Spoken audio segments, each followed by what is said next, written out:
Support for your public radio station comes from our members and from the Golisano Foundation, supporting Move to Include programming on WXXI and working with the community to lead change toward the inclusion of people with intellectual and physical disabilities.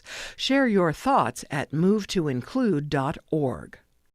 From WXXI News, this is Connections. I'm Evan Dawson. Our connection this hour was made in 2017 at the Smithsonian American Art Museum in Washington, D.C. That's where a woman named Dorothy was participating in what's called an American Insight Tour, a tour led by specially trained docents for museum visitors like Dorothy, who are blind or visually impaired. Docents help visitors use other senses to experience the museum's collection. As one of the docent trainers told NPR, quote, "Sight isn't the only pathway to understand art." End quote. That thought is what is behind an expansion of a local project.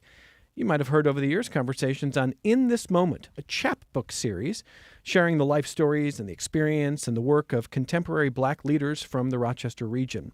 The publishing team says a main goal of their books is to restore and repair historic narratives that could have been lost to time. Now, thanks to a partnership with local librarians and the Lunchador Podcast Network, In This Moment is available in audiobook form. The goal is to make it accessible to everyone. So now the books can be consumed using multiple senses. This hour, we'll talk about the latest with the project. We're going to hear from two of the luminaries featured in the series. I'd like to welcome our guest now. Amanda Chestnut is co-founder, curator, publisher of In This Moment, the chapbook series. Welcome back. Thank you for being here. Thank you so much for having me on. And define for the audience. They've probably seen a chapbook, but define what a chapbook is. A chapbook would be short for a chapter book. So it is a usually small size book that's not very long, usually a little bit more sturdy than something like a magazine, but made at a low enough cost that it can be distributed easily and widely. Welcome back. It's great to have Amanda. Great to have Chris Lindstrom, co-founder of the Lunchador Podcast Network. Hello. Thanks for being here, Chris. Thanks for having me back. Across the table, let's say hello to Anita Cameron, who is a Black disability justice activist. Hello, Anita. Thanks for being here.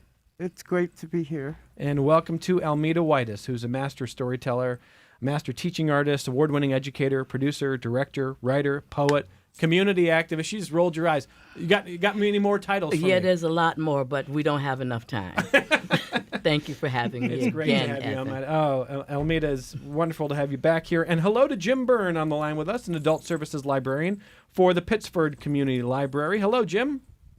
Hey, thanks for having me. So, Amanda, let me pull back a little bit, and why don't you make sure the audience understands a little bit more about the mission of In This Moment and some of how it comes together, and then we're going to talk about where people can find these stories, and we're going to hear some of the stories. Sure. So In This Moment is a series of books that I started with Jean Strasabasco.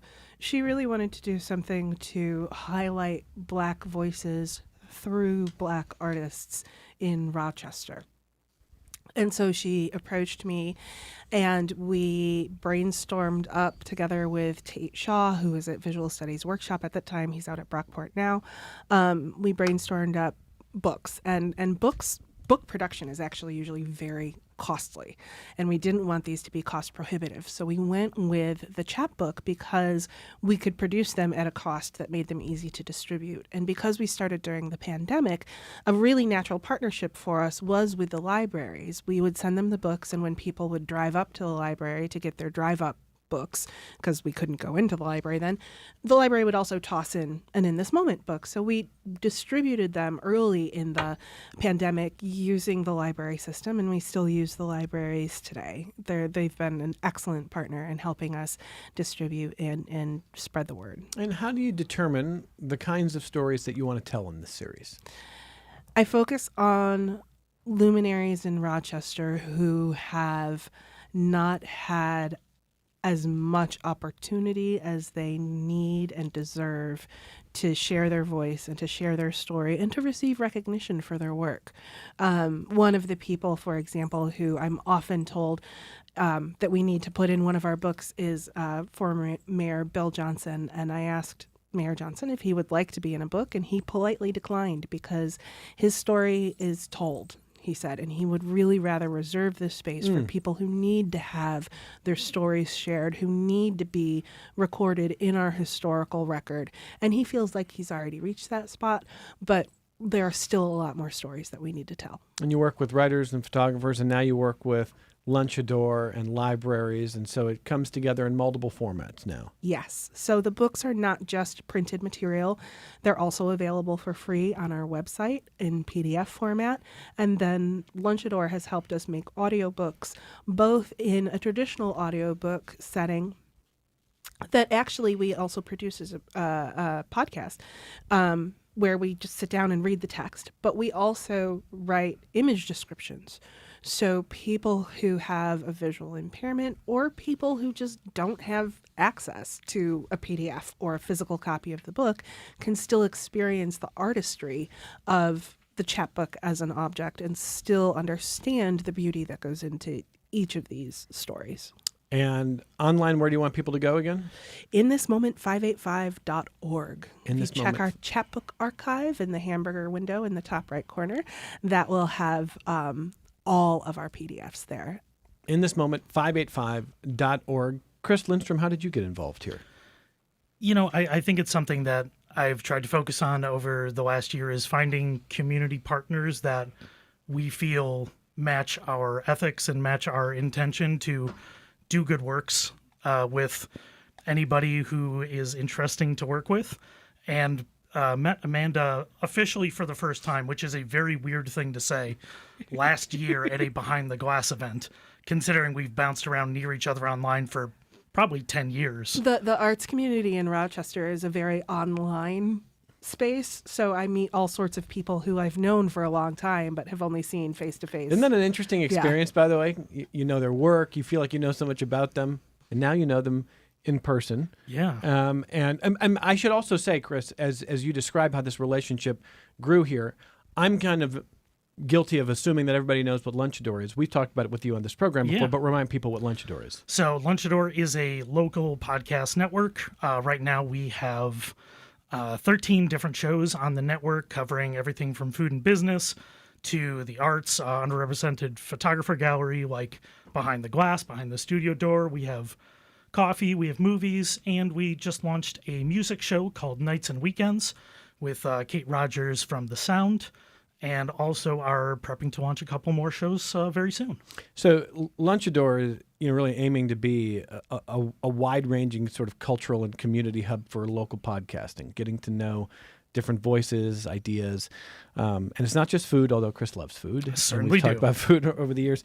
And so is this a partnership that is going to continue, you think, here? within this moment? Absolutely. Yeah, we're thrilled. I mean, this is the kind of project you want to work with, you want to live in, you want to give it the respect it deserves. And I think part of that is, one, getting the stories out to everybody who wants or needs to hear it, whether they think they do or not. Getting it out to everybody who needs to hear it or read it, but reaching them on their level. Maybe you love to listen to things and you're an audiobook person. Great, you can grab it on the podcast feed or the library. But if you happen to need it because you aren't able to read, well, that's also a great opportunity. But what an amazing opportunity for us that I get to sit and listen to these stories told by people involved in the project and learn about Rochester history through meeting all these people in person. What a delight and what a luxury for me. So again, where do listeners find it? Yeah, they can go to lunchador.org and check out all of the shows, including In This Moment. We have 3 of the books prepared and up right now, including one of the guests today, Almeda Whitus, Herb Smith, and then also Joe Beard. All right, so that's a little bit of background there. And Amanda, you want to describe a little bit about the relationship with Jim Byrne and a community library there? Our relationship with the libraries in general has been great. We've received a lot of support both from the Rochester Public Library Network and the surrounding libraries. And one of the things that In This Moment does is strive to find equitable opportunities for our artists. Many of them have all of them have expertise in areas outside of their art. And so we are frequently approached by the universities or by libraries. And one of the things that Jean and I do is kind of double check contracts, make sure people are getting a fair rate, but also help build relationships and help build partnerships. And Jim has been great at bringing in this moment, people, photographers, writers, and luminaries to help kind of expand on the work that the books are already doing in a localized community. His is Pittsford. Jim's on the line with us. You want to elaborate on that, Jim?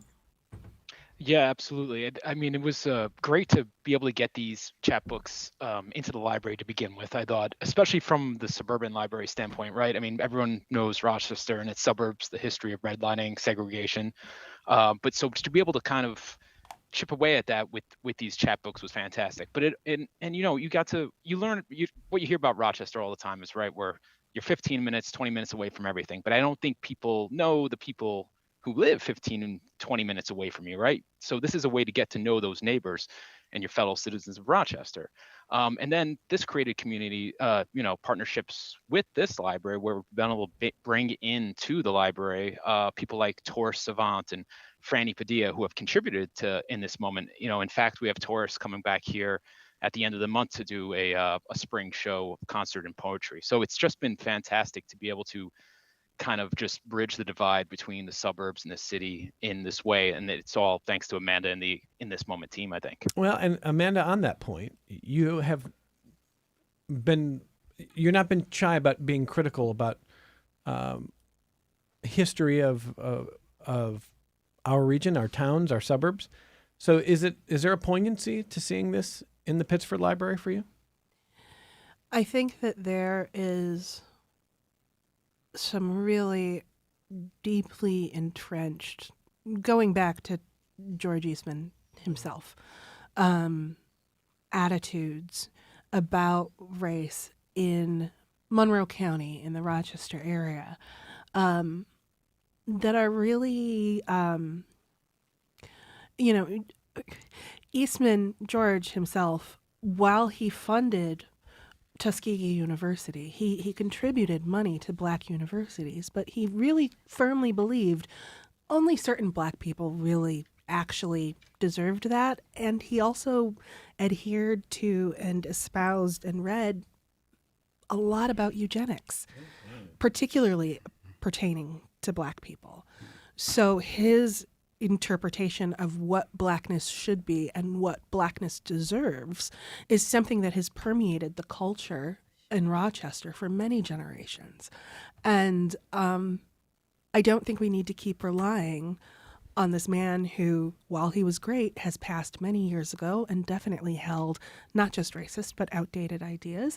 I don't think we need to keep adhering to his standards. And I think we can rewrite our history in our own voices instead of thinking about, well, yeah, the city's nice, but yeah, no, none of that. None of that here. Jim, you agree with that? Yeah, I mean, absolutely. She said it best, and I wouldn't want to add too much to that. It's been so vitally important for us to just partner in this way, and I think libraries are about information and stories and learning about other people and places and the understanding that comes from that. And what better way to start than with the folks in Rochester today? And I think that's what In This Moment gets to the heart of, just capturing these stories of people who live here now who are doing vitally important things, Black leaders, Black artists. It's just been an amazing partnership for the libraries. In a moment, we're going to hear more from Almeda and Anita about their own stories and what it's like to be featured here. This program can't capture all of the stories, nor can it capture all of the artists who you have worked with. And I just want to give you a moment if you want to mention some of that, Amanda. Wow. There are, so it takes us about 1.5 to 2 years to publish a volume. Each volume has 10 books. Each book has a writer, a photographer, and a luminary. Some of our writers, like Kwajay Denal, are also photographers. Some folks come back year after year. Some folks do writing and photography. But over the last 4 years, 3 times 10 is 30 different artists, luminaries. So approximately we're working on. But then we also partner with Panther Graphics, which is a Black-owned print shop in Rochester. So it's not just about providing opportunities for these Black artists, of whom are many, but also supporting Black-owned businesses in Rochester. Again, as we talk about this, online website where, Amanda? In this moment, 585.org. And Almeda Whitus is someone who I've had the absolute pleasure of talking to in the past, but I'll give Amanda just a second. You want to say a little bit about Almeda before we dive into Almeda's story here? What a personality. What a person, huh? Almeda, if you haven't had an opportunity to go to our book launches at the Dryden Theater at the Eastman Museum, you absolutely should go. Each one is a little bit different because we allow the team to do kind of a little bit of what they want in as far as they present. And Almeda's entrance and storytelling for her book launch was such an mind-opening, community-oriented experience. It's unless you go to big concerts where everybody's sitting there singing the same song, you don't really know what that vibe is like. But when you're sitting in the Dryden Theater and Almeda Whitus walks in and suddenly gets everyone, all 400 some odd people in the theater, to sing along with her. It's a pretty, and this is the Dryden. I mean, people are very used to coming in and sitting in their seats and staring at the stage or the screen for the thing that they came there for, and then they clap politely and go home. That's not what this was. And I think it was for the benefit of everyone, not just in this moment, not just the people in the theater, not just the Eastman Museum, but all of us earned so much from being in that space with Almeda. Yeah, and I was sitting next to Taurus and my co-founder in the center of the balcony, and the thing I turned to Taurus and said, the only thing I want to do forever is sit and listen to Almeda Whitus tell whatever she wants to tell. Almeda says, I am that storytelling lady. I feel like a Pied Piper sometimes. Children follow me wherever I go. I'm an 8-year-old inside, finding joy, love, and surprise in all things. Get that microphone close so we can hear you, Almeda. Okay. So how do you keep that sense of love and joy that you described there in the piece? It's why I'm here.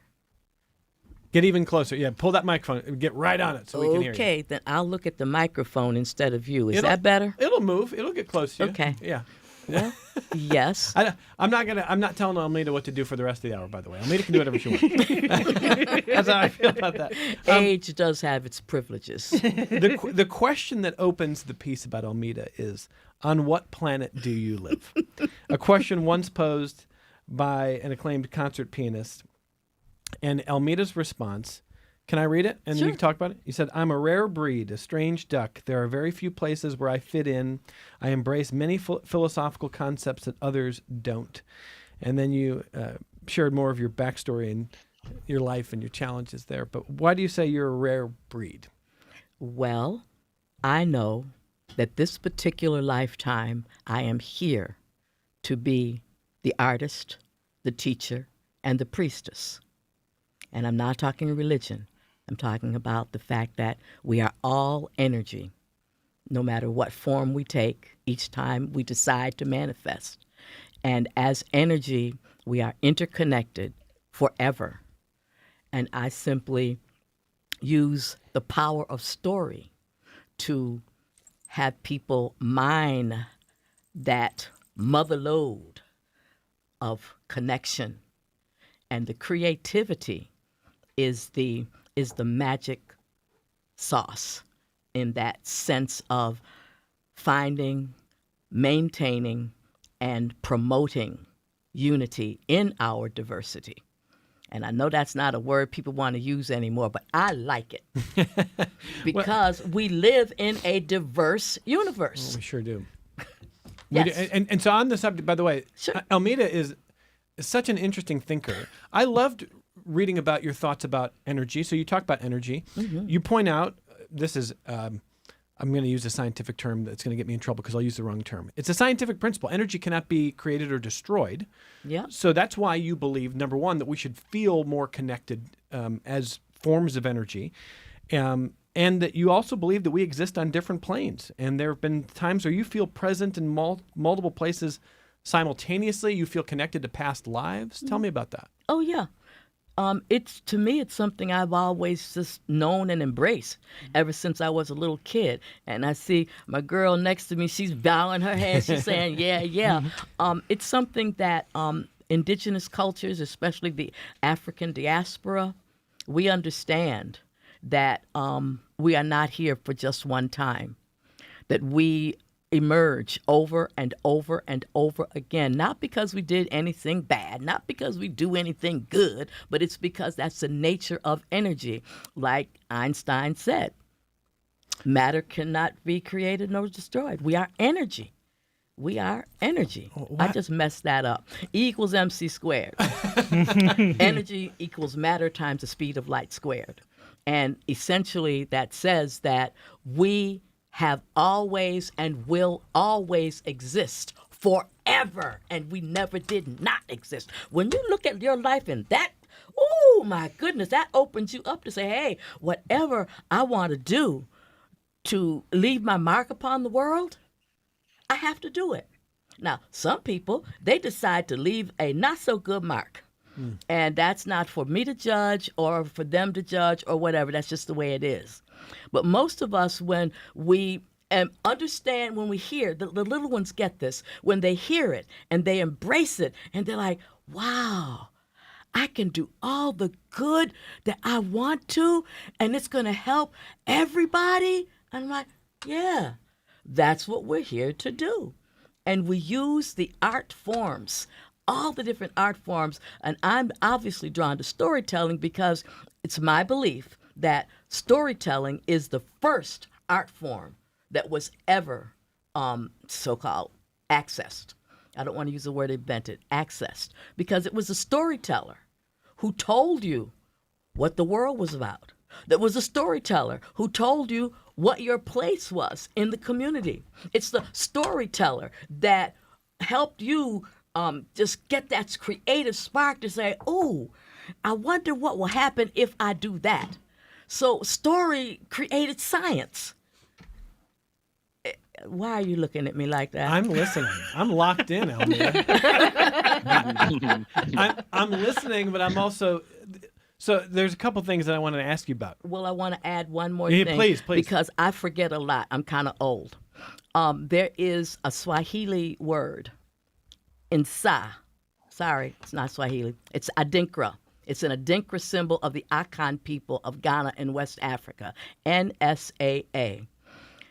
They say that whatever you do, you must do with Nsa, with genuineness, authenticity, and excellence. And if everybody in the world would do just that, whatever they do, use Nsa as their, I don't speak French that well, raison d'être, reason for existing, Yeah. genuineness, authenticity, and excellence. That's a big ask, and it's not at the same time. Where else are you going to get metaphysics, philosophy, Ghanaian language, a little French? That's how I roll. Ever since I was little. Ever since. Yeah. One of the things that's so important about in this moment is it very clearly illustrates the depth and breadth of what it means to be Black and how you can be Black. I think that one of the things that culturally as Americans we really struggle with, I personally use capital B Black to to describe people who are descended from the diaspora. I couldn't look at my father's family tree and point to where on the map in Africa my father's family came from. So I use capital B Black because this is a thing that has been created. Blackness is an idea that has been created, but we struggle with treating that as a monolith. And it's not. Blackness is so much to so many people. And in this moment focuses both on those from the diaspora and on those who have immigrated from Africa. And I think that over the years, one of the things that we have illustrated is that you can sit in a room full of Black people and talk metaphysics and talk philosophy and talk art and talk in different languages and talk about your community, and you can talk about science and you can talk about education and you can talk about medicine and you can talk, all of those things are in this moment. All of those things are part of what it means to be Black, despite this generations long effort to turn us into a single type of person that usually through racism and paternalism needs some kind of control. Remarkable. Well, Almeida, what came to mind, a couple questions for me come to mind before we dig in a little bit more of your story. I want to ask you a little bit about this idea that you have this kind of comfort, even enthusiasm, in thinking of the fact that when you think about energy, it cannot be created, it cannot be destroyed. So in your view, we are energy. We've always existed. Mm-hmm. I think it was Mark Twain, I don't know if I'm going to get this quote wrong, but essentially said, I was not the least bit disturbed by my non-existence before I was born, and I suspect I will not be disturbed by my non-existence when I am gone. Twain, I think that's Twain. And someone will correct me, but he is essentially saying there that he doesn't think of us as anything other than a light switch that comes on at birth and a light switch that goes off at death. He doesn't think about it in the way that you do. So why do you think about it differently? And do you have a comfort? I mean, clearly you're thinking in different ways. You're feeling connected to other lives, other energy in a way that someone like Twain wasn't. Of course. I've experienced it. So yeah, I know it as a truth. It's a personal truth, and it's also a philosophical and scientific, we're talking astrophysics and all that other stuff, truth. And it's interesting because our other guest entertained me with the story of their birth. And I hope they tell it. But yes, to answer what you said, first of all, I love books. I embrace knowledge. I live and breathe and live knowledge, gaining knowledge, because I love it. If I weren't able to hear or speak, that would be anathema. I don't know what I would do or hear, I should say hear or see or speak. Thank you. I knew there was three. I would be bereft because as a child, books were my friends. Learning was my friend. And I did it because not only did I love it, but I loved sharing the knowledge and being oh shoot, I can't find the word, so I'm just going to use a word, but we were homeless from the time I was 5 until I was 12, and went to a lot of schools, and I would be the only new kid, and I got straight A's. So I was fodder for getting beat up on because I was smart and because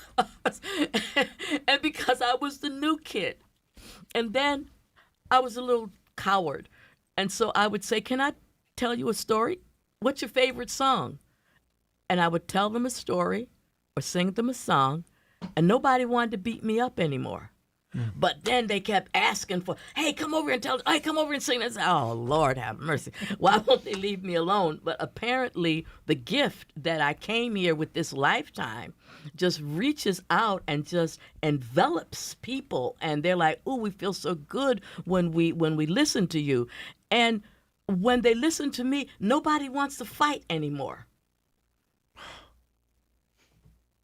That last part, you have this way of connecting people. Clearly, Amanda talked about the Dryden, the way that you have a way of capturing and bringing people together. And you're describing a very difficult childhood, but you use this gift to bring people together and maybe change hearts or minds.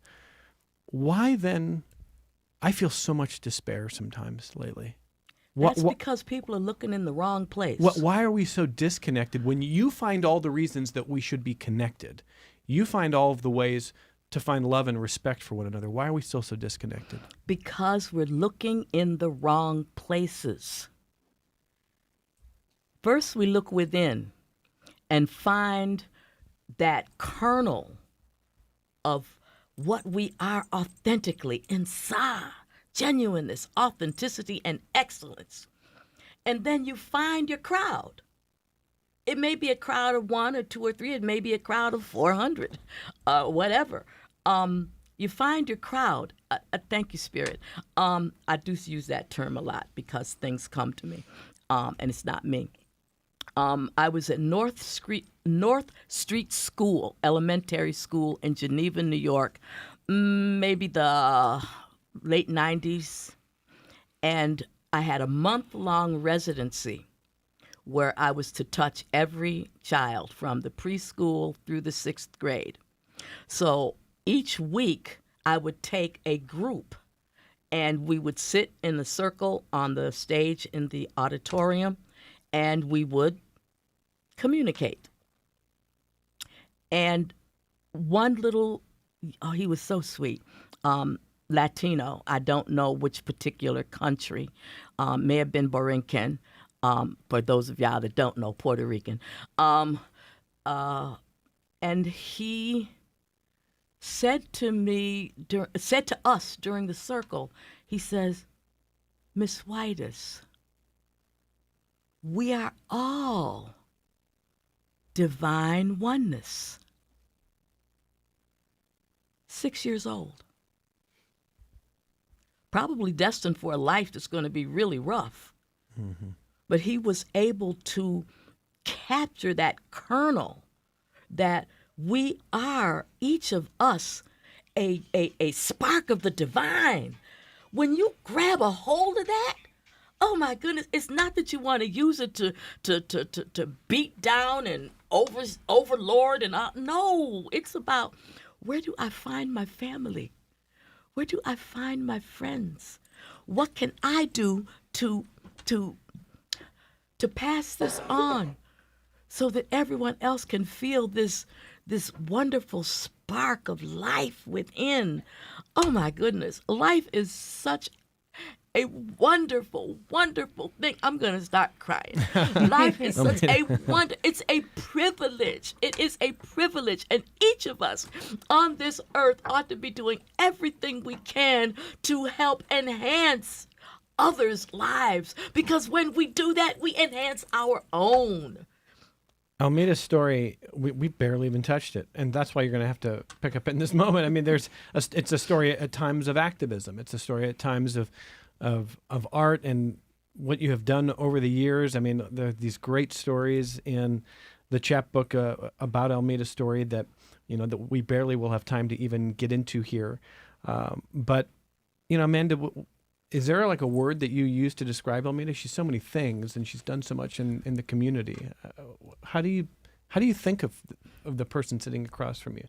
A teacher, a storyteller, a leader, an activist? She is Almeida. Almeida, yeah. She is Almeida. When we started in this moment, we were using the word leader to describe who we were writing the books about, and I realized maybe last year that the word luminary is much more accurate for what we're doing, because these aren't just people who are in what we would consider a traditional role of leadership. These are people who bring light and bring light in that Prometheus kind of way. Like these are the people who have brought us the fire. They are the luminaries. I mean, Almeida's got a lot of light, that's for sure. And what we're going to do is, after we take our only break, Almeida kept turning to Anita, so we're going to talk about Anita's story as well here before the hour is up here. Thank you. But Almeida's story is one of 10 in this, I would say. 10 in this volume. In this volume. I was going to say edition, a volume. We have finished 3 volumes so far and are in volume 4 right now. Yes. If you're just joining us, in this moment is annual, semi-annual series that has 10 in a volume, and they are the stories of Almeida Whitus as an example of regional black luminaries, stories that Amanda and the artists involved with the creation of this think that maybe you've heard their story. Probably you haven't. And you're going to find not only the chapbooks within this moment, which we'll come back and tell you about where to find them, but also in audio form, also in local libraries. So when we come back, we'll remind you where you can get these stories and where you can share them and direct others to them. And we're going to talk to Anita Cameron on the other side of this, our only break of the hour. Support for your public radio station comes from our members and from Excellus Blue Cross Blue Shield, believing that everyone deserves to be cared for and to live well. Through community investments, partnerships, and education, Excellus Blue Cross Blue Shield is working to address health inequities. More at excellusbcbs.com. This is Connections. I'm Evan Dawson. Okay, a lot to squeeze in our last 18 minutes. So if you are just joining us and you want to access in this moment Amanda Chestnut, where, what, etc. In this moment, 585.org. If you are a student, you can pick up a book at any one of the over 100 schools and colleges and educational institutions that we give our books to for free, or you can find them at your local library. Okay, and on the Lunchador Podcast Network, Chris Lindstrom. Yeah, that's lunchador.org, LUNCHADOR.org, to find all of the shows, including In This Moment. And you can also search for In This Moment 585 wherever you get your podcasts. Jim Byrne is Adult Services Librarian for Pittsford Community Library. Anything the community needs to know about accessing In This Moment with the community libraries, Jim? Yeah, the hard copies you can find in the libraries themselves. Ours are upstairs on a display. We're hoping to get them into Libby soon, which is your ebook and e-audiobook app. And they're going to be best news there. There's not going to be any holds or anything. So once they're available, if you want to listen to it now, you can do just that. And before we turn to Anita, Elmita, there's one other thing you want to mention here about your son, I think. Go ahead. Yes, Yeah. my son, Christopher Abenubene Brown. He's an award-winning poet. He's a screenwriter, stage writer, and has created 45-plus franchise stories, of which I'm using as the foundation for my work going forward, especially with my creative aging for seniors with Lifetime Arts. Awesome. I mean, again, Elmita is Elmita, a true luminary. And the story is a chapbook is how long, Amanda Chestnut? Each of our books are only about 20 pages. I mean, you're capturing so much, which you do, but that's why we're grateful to have this audio form, to have these conversations. Anita Cameron's story could fill could fill any format, I would say. And so I want to start by asking Anita to tell a little bit of your own story. And it goes back to, Elmita mentioned even from your birth, what happened to you and how that helped shape you. So I'm going to give you a little bit space to tell your own story, Anita. Do you want to tell us a little bit about yourself?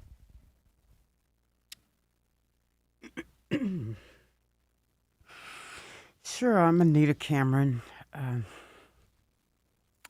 I'm sorry, I'm very, very shy. I really am. You wouldn't believe that if you read my biography, but I am. I am a twin. I was born with disabilities. My twin is non-disabled. I was born in 1965, and my mom did not realize she was carrying twins. And so she had my twin sister, healthy, bouncing baby girl, at home on a table, and a couple of hours later, she went back into labor. I was born 4 hours after my twin sister, and we actually have different birthdays. So, just that alone is probably going to tell you that my story is a bit unusual. And doctors gave you too much oxygen at birth in an effort to save you, and that left you partially blind. Yeah. It took away almost all the little sight that I had. And yet, at age 5, you're not just reading, you're reading college-level books. Yes. At age 5. Learning to read and write, we learned saved you from, quote, special schools at the time, because at the time, kids with disabilities weren't given the right to an education. No, we did not have the right to an education at that time. disabled children were mostly sent to like state schools or institutions. Um, when we finally, when they began letting us in school, most disabled schools were in these self-contained classrooms, segregated. And that's where they were all day. Because I was gifted, I was what was called mainstream. So I was placed in regular classes until they figured out that they had to send me to the higher level classes for reading. And eventually I started attending high school in the 7th grade because they really didn't know what to do with me. I had multiple disabilities. I'm also autistic. And at the time, little girls, neither little girls or little black children were diagnosed autistic. I knew that I was autistic. I read up about autism at that young age, said, oh, this is me. But I didn't get diagnosed until I was 43. And that happens a lot, fairly common with black women, older black women my age. But I was born, so I was born on the south side of Chicago. At the end of my corner, at the end of my block, there was a house on the corner where some ladies from the Black Panthers would be the kids. They would go in there and, they get, little breakfasty stuff and whatnot.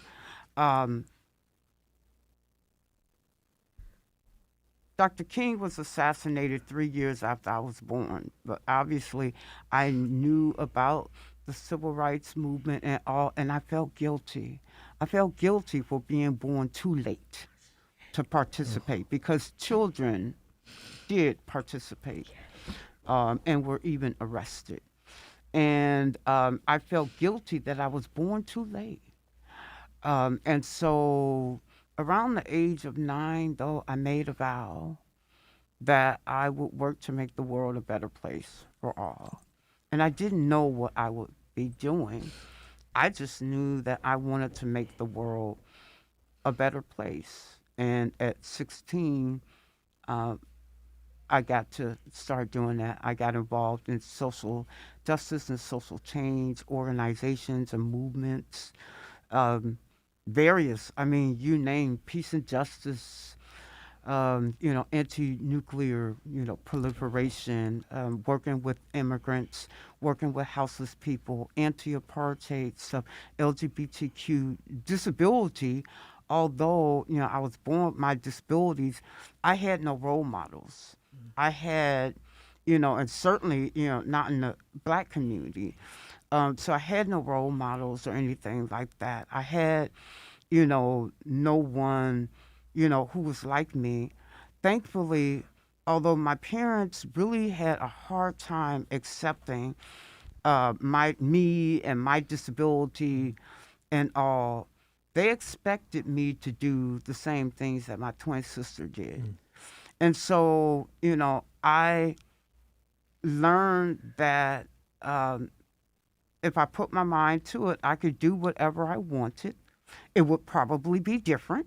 It would probably have to be done in a different way, but that I could do it. If someone told me I couldn't do anything, I would.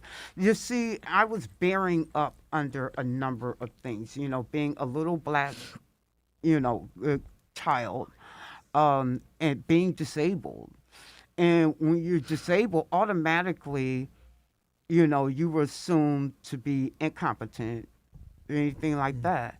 When I was in the 5th grade, what would become the Individuals with Disabilities Education Act went into effect. And so I was able to my teachers accessed large print for me, extra tutoring, all of these things, except that once I got into high school, it stopped because they felt that because I was gifted, I didn't need accommodations. Unfortunately, that's the thing. I don't know how much you want me to Well, go so on, Anita, you let me know? just do this here. I'm going to read a few of the highlights from the In This Moment piece, so listeners have a picture of the work, the activism that you've done, literally starting with kindergarten all the way through your life. That you fought for everything that you've already mentioned: lifts to be added to buses, greater accessibility for voters, emergency and disaster protocols for people with disabilities, expanding home care. It is a long list. Today marks 35 years, I'm told, from the Capitol Crawl, which is when the ADA was up for consideration. The Capitol Crawl was this iconic moment of activism. Do you want to describe that?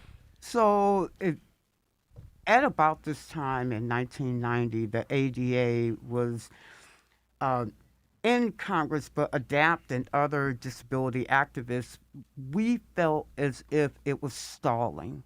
We felt that we needed to do something to push this along. And so about 100 of us, there were lots and lots of folks there at the bottom of the list, but about 100 of us or thereabouts got out of our wheelchairs or use our mobility equipment and all, and we crawled up the stairs. I remember that it was very hot and sunny. I felt as we were doing this, I felt like we were crawling into history, that we were creating history, and we were. And that's, we're not even talking about what happened the next day with the Rotunda takeover that ended up, so there were several hundred of us there. It started out, the biggest secret never told was that this started out as a fake tour. A tour. We started out as a tour of the Capitol. And when we got to the Rotunda, that was it. History began Amazing. at that Rotunda. What a story. Yeah. I should also mention, among the many times you've been arrested, it's in the triple digits now. One of them was 1991 at the Peabody Hotel in Orlando, thrown to the ground on your stomach, and you said police tried to spook their police horses so that the horses would injure protesters. Yeah, they had mounted police there. This was 1991 in Orlando, and it was truly scary. The officers literally were trying to spook their horses so that we would get injured. I was actually beat up twice on that action. In the Orlando Sentinel, on that day, there was a huge color picture of me being shoved by a cop. Also on that action, I had a chain. We called it a kryptonite chain, one of those, specialized bike chains that we were going to use to chain ourselves together. The officer took that from me, threw it into the crowd, and injured one of our people, and then later on injured me. That particular action, there were 76 of us arrested, and we spent 3 days in jail. You're killing Almeida with these stories here next time. I mean, these stories are just I've been arrested amazing. 140 times. 140 times. 140 times. But by the way, we don't even have time to.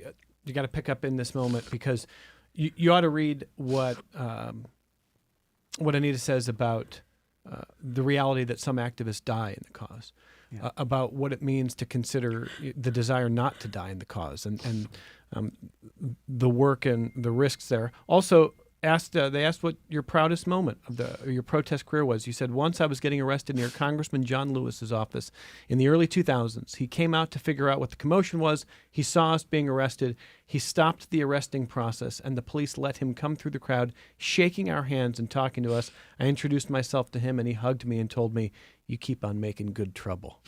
What a moment. So I want to thank you for being on the program to tell your story today, and I want to encourage listeners, again, as remarkable as these stories are, that is not nearly the whole of what you're going to learn about in the chapbook about Anita Cameron. Really, really remarkable stuff, and you're seeing why, Amanda Chestnut, it's got to be a challenge to choose, who you feature. But all of these remarkable people are our neighbors. They're your neighbors. They're my neighbors. These are people who we run into at the grocery store. These are people we say hello to when they walk by and we're sitting on the porch. These people are Rochester. And Rochester doesn't hear nearly enough how amazing all of these people really are and how much they've contributed, not just to us, but nationally. I hope that for so many people who are struggling right now and looking for guidance with what to do and how to feel and how to coax their emotions, their frustration, their anger, their fear into something productive. I hope that in this moment can be a place where people will look to find comfort and inspiration. Online where, Amanda? In this moment, 585.org. Otherwise, Chris Lindstrom. Yeah, lunchador.org to hear all of these stories. And I think if one message from today, be present when you're in the presence of somebody who's worth being present with. That's wonderful. PDFs available on the website as well. PDFs available on the website.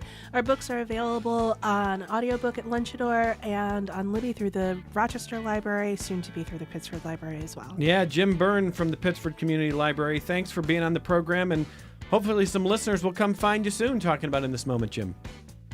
Sounds good. I'm looking forward to it. And I want to thank Anita Cameron, Almeda Whitus for sharing your stories here. Thank you both for being here. Thank you. Thank you for having me. From all of us at Connections, thanks for listening. Thanks for watching. We're back with you tomorrow on member-supported public media.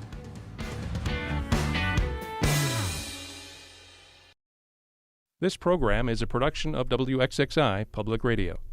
The views expressed do not necessarily represent those of this station, its staff, management, or underwriters. The broadcast is meant for the private use of our audience. Any rebroadcast or use in another medium without expressed written consent of WXXI is strictly prohibited. Connections with Evan Dawson is available as a podcast. Just click on the Connections link at WXXInews.org.